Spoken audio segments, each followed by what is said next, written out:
রানীগঞ্জের ৭ নম্বর জাতীয় সড়কের ধারে দিনে দুপুরে সেনকো গোল্ডে ঘটে গেল ডাকাতির ঘটনা।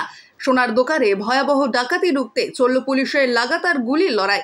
এদিন দুপুর 12:15 নাগাদ ৮ সদস্যের ডাকাত দল অত্যাধুনিক সব আগ্নেয়াস্ত্র নিয়ে সোনার দোকানে নিরাপত্তার দায়িত্বে থাকা নিরাপত্তা রক্ষীর বন্দুক কেড়ে নিয়ে দোকানের ভেতর ঢুকে দোকানের মধ্যে থাকা সমস্ত কর্মী এবং ক্রেতাদের বন্দুকের নিশানায় রেখে 10 থেকে 15 মিনিট ধরে লুটপাট চালায়। এই ডাকাতির ঘটনা বুঝতে পেরে বাইরে থাকা পুলিশ ডাকাত দলের কয়েকজনের উদ্দেশ্যে গুলি ছুড়তে থাকলে পাল্টা ডাকাত দলের পক্ষ থেকে লাগাতার গুলি ছোড়া হয়। এই ঘটনায় দীর্ঘক্ষণ ধরে এলাকার আশেপাশে গুলির লড়াই চলতে থাকে।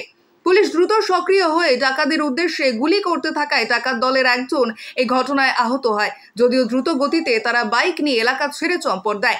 এই ঘটনায় দোকানের মধ্যে থাকা বেশ কিছু সোনার গয়না ডাকাত দল লুট করে নিয়ে গেলেও একটা থলি ভর্তি সোনার গয়না তারা নিয়ে যেতে সক্ষম হয়েছে বলেই এই মুহূর্তে জানা গেছে। তবে ডাকাত দল মুহূর্তের ঘটনাস্থল ছেড়ে পালিয়ে যাওয়ায় কাউকেই এখনো পর্যন্ত ধরা যায়নি। সবাই হিন্দিতে কথা বলছিল এবং বারবার করে বলছিল 3 মিনিটের মধ্যে কাজটা শেষ করে বেরিয়ে যাওয়ার জন্য। ভিতরে বেশ কিছু কাউন্টার থেকে জিনিসপত্র নেওয়া হয়েছে, একটা ব্যাগ নিয়ে তারা বেরিয়েও গেছে। এনকাউন্টার হয়েছে, এখানে 8-10 রাউন্ড ফায়ারিংও হয়েছে, তার মধ্যে পুলিশ ঢুকেছে। এবারে দেখুন ভেতরে কি অবস্থা। পুলিশের সঙ্গে কি সংঘর্ষ হয়েছে? পুলিশের সাথে সংঘর্ষ হয়েছে। তো পুলিশের কোনো আহত হয়েছে না? পুলিশের কোনো আহত হয়নি। যারা ডাকাতি করতে এসেছিল তাদের মধ্যে একজন আহত হয়েছে, তার রক্ত ছাপ আপনারা এখানে দেখতে পাবেন। তো কি তারা কি ডাকাতি করতে সক্ষম হয়েছে? কিছু জিনিস নিয়ে গেছে।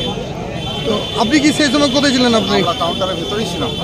তো কাউন্টারে তখন আপনাদেরকে কি বললো? আপনাদেরকে কিছু না, আমাদের কাছে নিচে বসে যেতে বললো এবং বললো কোনো ছেনা মানে কাউকে ফোন না করতে। ঠিক আছে, বাস ওইটুকু বলে মিনিট 3-4 টাইমের মধ্যে যা হওয়ার ঘটেছে। মানে পুলিশ। ব্যুরো রিপোর্ট, জনতার দরবার।